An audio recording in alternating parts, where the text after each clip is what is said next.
Good morning everyone, welcome back to Priyanka. চলে এসেছি আজকে নতুন একটা ভ্লগ নিয়ে। আজকে আমি যাচ্ছি আমার শ্বশুর বাড়ি, তো অভিজিৎ আমাকে এখানে ড্রপ করতে এসেছে।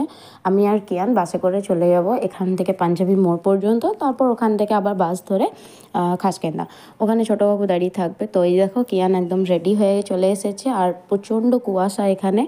আর আমরা বাড়ি পৌঁছে গিয়েছিলাম মোটামুটি ওই 11টা নাগাদ। আর তারপরেই কিয়ান চলে গিয়েছিল অনেক ঘুরতে এদিক ওদিকে, তো ভিডিও নেওয়া হয়নি। তো রাত্রেবেলাতে আমরা গিয়েছিলাম ওখানে মেলা, ওখানে 9 দিন ধরে যজ্ঞ হচ্ছিল, আর সেখানেই মেলা বসেছিল। তো ছোটো কাকু, আমি আর কিয়ান মিলে গিয়েছিলাম মেলাতে।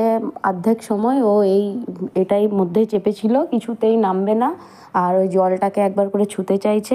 আর কেউ যদি ওর নৌকাতে একবার মানে ধাক্কা মেরেছে, তাকে পুরো আঙ্গুল দেখিয়ে শাসিয়ে যাচ্ছে যে কেন হাত দিয়েছো। তো চলো, দেখা হচ্ছে তোমাদের সাথে নেক্সট একটা ব্লগে।